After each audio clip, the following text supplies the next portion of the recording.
Right, next up, he's worked with the likes of the Rolling Stones and Ed Sheeran and won 2 Brit Awards. Now, James Bay is back with some new music. Lovely song, and James Bay is live with me now. James, good morning. Good morning, nice to see you. And you too, you're a rock star, so I've got to say thank you for getting up early. I'll take it. No, it's fine. It's absolutely brilliant to be invited on and to see you. Oh, that's very kind of you to say. Now, your new single, Chew on My Heart, is out now. Now, for you, this is quite a departure because it's a love song all about somebody very close to you.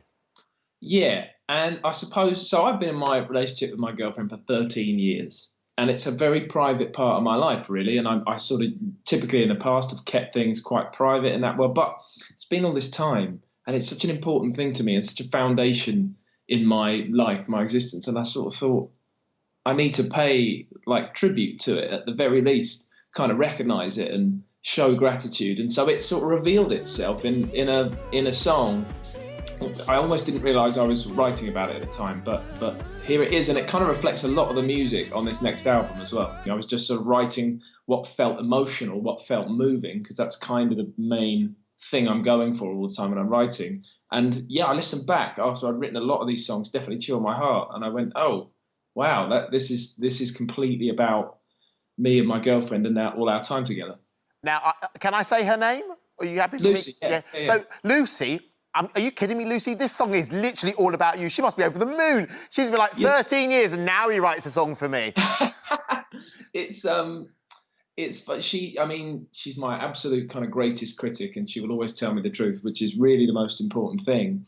And it was just it was a wonderful moment when I wrote this song and she heard a sort of earlier demo of it. And I remember she was in the kitchen, just headphones on, having a moment with the song, me in the other room, just hoping it was any good.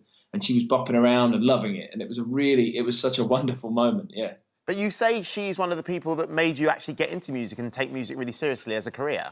Yeah, I had been, since I picked up a guitar when I was 11 years old and had sort of dreamt about, maybe being on a stage one day, and sort of had all these heroes, whether it was kind of the Rolling Stones or Kings of Leon or, all sorts of different artists and guitar players and singer-songwriters. And once I met Lucy and sort of into our relationship, we might be sort of sat on the sofa on a Wednesday night, and we'd see some music on the TV, and I'd say, yeah, that's going to be me one day, yeah. Like, sat on the sofa. Yeah. And she'd say, well, and she was completely right.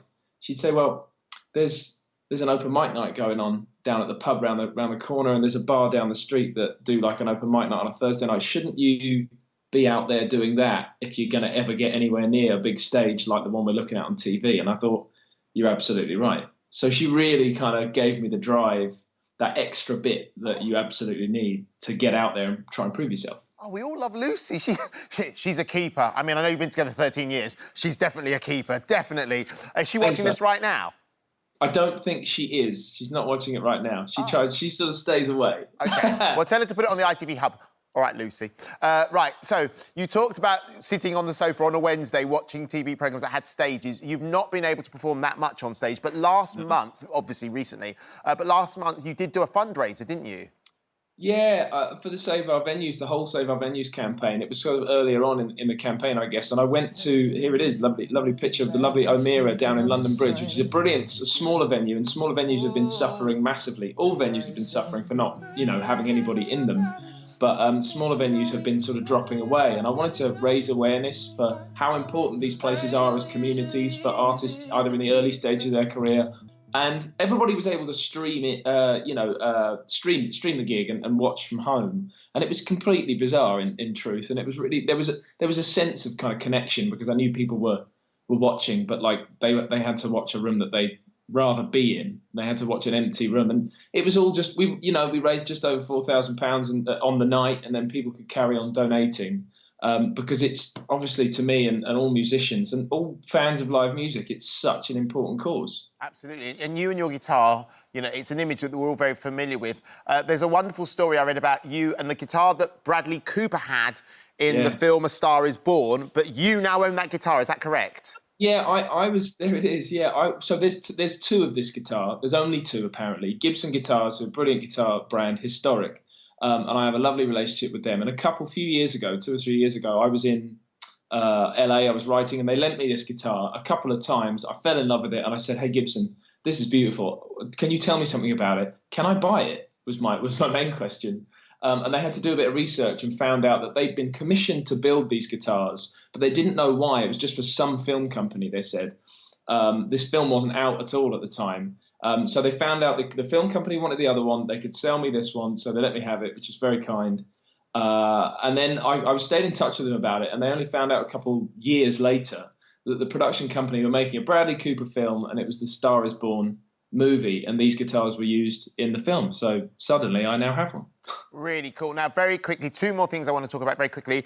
You've toured with Taylor Swift, you've toured with the Rolling Stones, you've toured with Ed Sheeran. I think I'm the only person in this country that hasn't toured with Ed Sheeran. I mean, everyone we have on this show seems to have toured with Ed Sheeran, apart from me. Was he good fun? Oh, Ed's the greatest bloke in the world, I have to say. Obviously, the heights that he's reached, they go down to all sorts of hard work, and it's always a great lesson for all the rest of us, I suppose, as we watch him kind of rise, as we've watched him rise. But surely one of the key ingredients must be he's the nicest guy.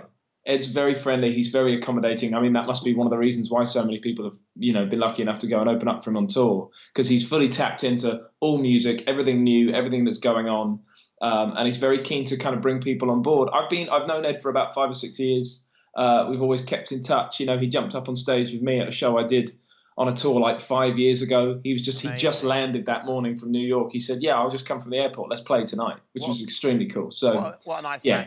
man. The second thing I wanted to say was, in advance, happy birthday for a couple of weeks' time. I turned the big 5-0. You're getting to the big 3-0. I thought you were going to say you turned the big 3-0. That's what I thought was coming. I'll tour with you whenever you want. That was the contract. Done. Whenever you want me, I'm there. Yeah, look, happy birthday. Have a fantastic time. Thank you. Thank you, Andy. Nice one.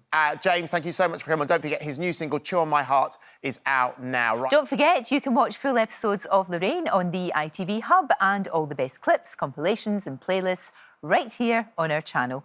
Just subscribe now and you'll never miss an upload. Click here to watch another video similar to this one, or click here to head to our channel's homepage to explore all of our exciting videos.